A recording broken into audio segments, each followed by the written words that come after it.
Salam damai sejahtera di dalam Tuhan kita Yesus Kristus. Shalom, selamat pagi dan semangat pagi. Jumpa kembali dalam renungan pagi kita untuk hari ini, 8 Agustus tahun 2022. 8 Agustus tahun 2022. Dan pekabaran firman Tuhan kita di pagi hari ini dengan judul Allah mengetahui kebodohanku. Sebelum kita lanjutkan, mari kita tunduk kepala dan kita berdoa. Bapa di surga, terima kasih atas kesempatan mempelajari akan firman-Mu di pagi hari ini. Kiranya firman-Mu boleh menjadi berkat dalam hidup kami, membawa kami untuk lebih hari lebih setia kepada Tuhan. Terima kasih Bapa untuk firman-Mu, dan kami hendak menerima roti hidup di pagi ini. Dalam nama Yesus kami telah berdoa. Amin. Saudaraku yang kekasih, renungan pagi kita untuk hari ini 8 Agustus tahun 2022 berjudul Allah mengetahui kebodohanku. Dan ayat firman Tuhan kita terdapat dalam Mazmur 69 ayat 6. Ya Allah, Engkau mengetahui kebodohanku, kesalahan-kesalahanku tidak tersembunyi bagimu. Sekali lagi, Mazmur 96 ayat 6, Mazmur 69 ayat 6.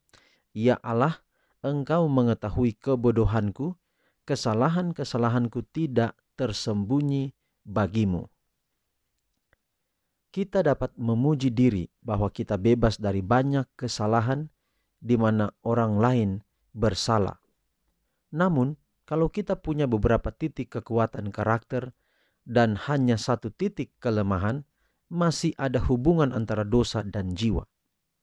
Hati terbagi dalam pelayanan dan berkata, sebagian milik saya dan sebagian milikmu. Seorang anak Allah harus meneliti apakah dosa yang telah dia pelihara dan manjakan dalam dirinya dan membiarkan Allah untuk mencabut dosa itu dari hatinya. Ia harus menaklukkan dosa yang satu itu, karena itu bukanlah perkara sepele di hadapan Allah.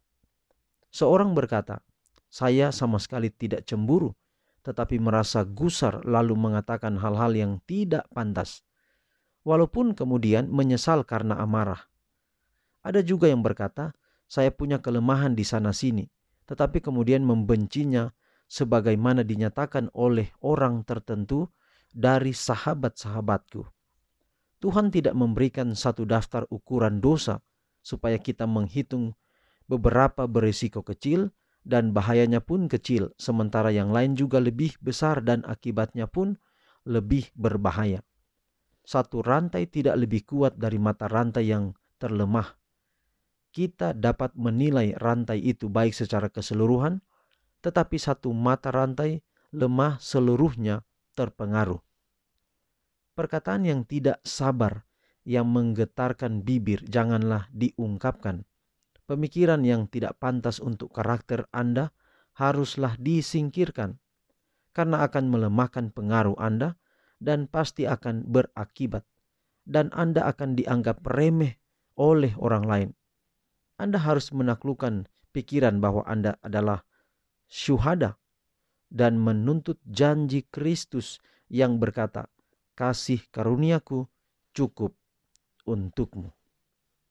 Jadi saudara, Allah mengetahui siapa kita, kepintaran kita, bahkan yang lebih penting lagi adalah kebodohan kita, bahkan kesalahan-kesalahan kita yang kita sembunyi, Tuhan Maha mengetahui. Mungkin kalau kita inilah Tuhan, ketika kita melihat orang bersalah, langsung kita menghukum yang bersalah itu. Tetapi perlakuan Allah kepada kita berbeda. Ingat, Tuhan punya kasih karunia yang begitu besar. Tetapi jangan pernah lupa, Allah memiliki keadilan. Yang bersalah dihukum, yang bertobat, yang bersalah kemudian bertobat akan mendapatkan upah. Itulah sebabnya pekabaran kita di pagi hari ini mau mengajak kita bahwa tidak ada yang tersembunyi di hadapan Tuhan. Itulah sebabnya kalau tidak ada yang tersembunyi di hadapan Tuhan, apapun yang kita lakukan orang lain memang tidak tahu, tetapi Tuhan Maha mengetahui. Caranya adalah mari kita datang kepadanya. Mari kita bertekuk lutut di hadapannya. Mari kita menyerahkan hidup kita kepadanya agar dia akan berkarya dalam hidup kita. Semua sudah Tuhan buat untuk kita. Hanya tinggal kita saja. Apa yang kita mau lakukan, langkah apa yang kita mau buat. Apakah kita mau turut setia terus kepada Tuhan, atau kita mau cuek-cuek dalam hidup kita. Kita mau menganggap bahwa dosa itu kecil dan itu akan terus menggerogoti kehidupan kita. Kita bergumul, hari ini saya juga bergumul secara pribadi agar pelanggaran dan dosa yang sering kita semua lakukan ini, Tuhan dapat mengampuni dan Tuhan mampu untuk menerimanya. Mari kita datang kepadanya dengan kunci percaya pada Yesus, percaya pada pengorbanannya, dan menyerahkan hidup kita dengan bantuan kuasa Roh Kudus untuk membimbing kita agar kita tidak mudah lagi jatuh ke dalam dosa. Tuhan memberkati pekabaran di pagi hari ini menjadi berkat bagi kita semua. Mari kita akhiri pekabaran pagi ini dalam doa. Kita berdoa. Bapa di surga, terima kasih atas firman-Mu yang begitu indah.